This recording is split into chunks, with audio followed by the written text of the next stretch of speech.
Hello, good morning সকলকে। দিনটা ছিল ৩০শে ডিসেম্বর। ওইদিন আমার একটা ব্রাইডের লোকেশনে যাওয়ার ছিল। ওটাই আপনাদের সাথে আমি আমার জার্নিটা শেয়ার করতে চাই।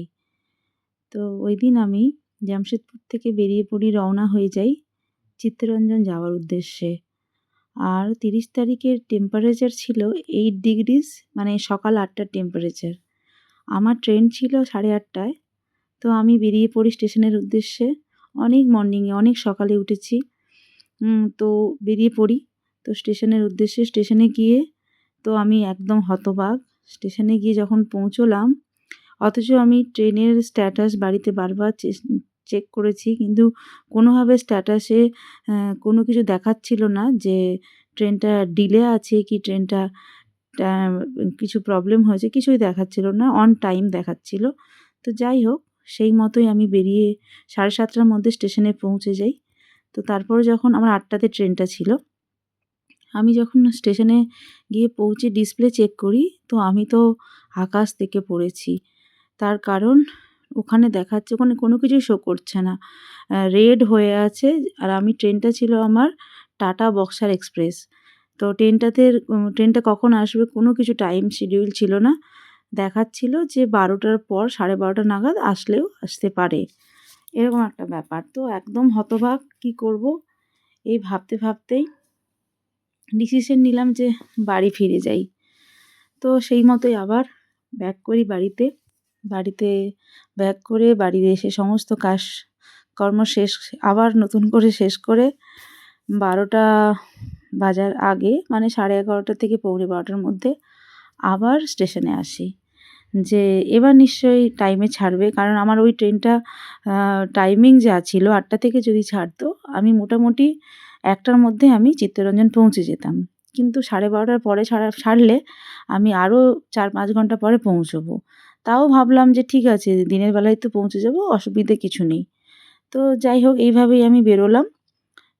তখন গিয়ে পৌঁছলাম প্রায় 12টার কাছাকাছি।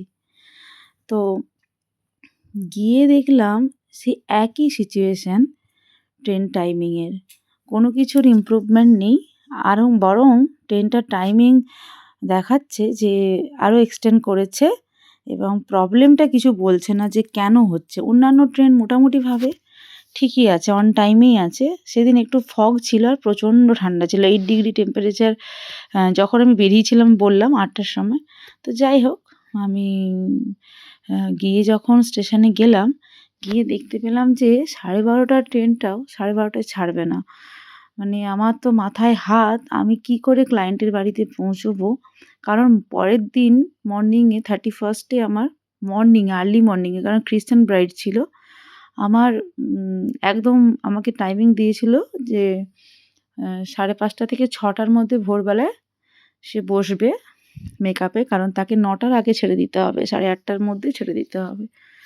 তো আমি তো ভাবতে পারছি না যে আমি কি করবো, আদপেও আমি যেতে পারবো কি না। তো যাই হোক, আমি দেখলাম যে ডিসপ্লেতে দেখাচ্ছে 3টের পর ট্রেন আসবে। সেইভাবে বসে রইলাম স্টেশনে। আমার মেয়েও এসেছিল আমাকে সি অফ করতে। তো যাই হোক, ও একটু ভেতরে ভেতরে কষ্ট পাচ্ছিল। তো আমি আমার জার্নি শুরু করলাম 3টের সময়। দেখলাম ট্রেনটা এলো আলটিমেটলি। তো আমি আমার সফর শুরু করলাম একাই। তো যেতে যেতে রাস্তায় 1-2 জনের সাথে আলাপ হলো, গল্প করতে করতে রাত্রি 9টার কাছাকাছি আসানসোলে গিয়ে পৌঁছলাম। আর আমাকে ক্লায়েন্টের পরিবার থেকে 100 বার ফোন করেছে, ওরা প্রচুর আমাকে হেল্প করেছে। আমি তো ভাবতেই পারি না যে ক্লায়েন্টের পরিবার এত হেল্প করে। ইন জেনারেল আমার সাথে এরকম এত আতিথেয়তা আমি পাইনি। যাই হোক, আমি ওখানে পৌঁছলাম স্টেশনে। আমার জন্য গাড়ি ড্রাইভার পাঠিয়ে দিয়েছিল। আরেকটা কথা বলে রাখি, আমার এই ট্রেনটা কিন্তু চিত্তরঞ্জন যাওয়ার কথা, আমি চিত্তরঞ্জনে নামবো, কিন্তু আসানসোলের পরে কিছু একটা প্রবলেম হয়, তো ট্রেনটা চিত্তরঞ্জন যাবে না। তো আমাকে রাত্রেবেলা ওই 9টার সময় আসানসোলে নেমে যেতে হলো। আর ওরা আমাকে গাড়ি পাঠালো। তো গাড়িতে করে আমি চিত্তরঞ্জন গেলাম। মোটামুটি 45 মিনিটস মতো লাগে। আমি যে ড্রাইভার পাঠিয়েছিল ওনাদের চেনা পরিচিত, ওর সাথেই আমি গেলাম হাইওয়েতে। একটু তো ভয়, ভয় করছিল, নতুন জায়গা, রাত্রি হয়ে গেছে। এর আগেও গেছি কিন্তু দিনের বেলা গেছি, বা সাথে হাসব্যান্ড শুভজিৎ ছিল, বা এবারে তো আমি পুরো একাই। কারণ এবারে আমার মেয়েকে দেখবে বলে ও আর বেরোতে পারেনি। ও ছিল বাড়িতে। তো যাই হোক, যথারীতি আমি ড্রাইভারের সাথে গাড়িটাতে উঠে পড়ি। এবার আমার 45 মিনিটস মতো লাগে হাইওয়ের উপর দিয়ে আমি যাই। তো ঠিক আছে, ওইদিন আমি রাত্রে এভাবে পৌঁছে যাই।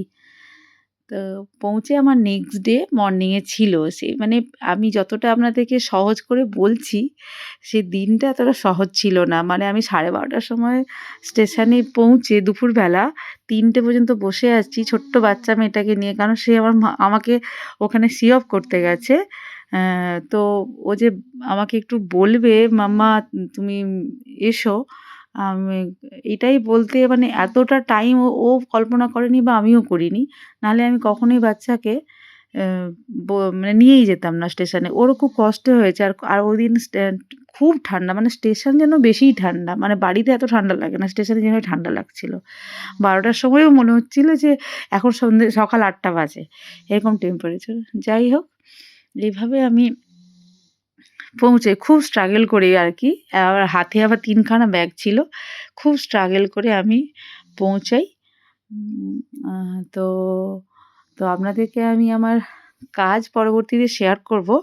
ঐদিনের ঘটনাটাই আমার এক্সপেরিয়েন্সটা শেয়ার করছি যে আজকাল আর ট্রেনের উপর কোনোভাবে নির্ভরশীল হওয়া যাবে না। মানে ট্রেন আমার তো মানে আমি লাকিলি আমি একদিন আগে প্ল্যানিংটা রেখেছিলাম বলেই আমি হয়তো পৌঁছতে পেরেছি।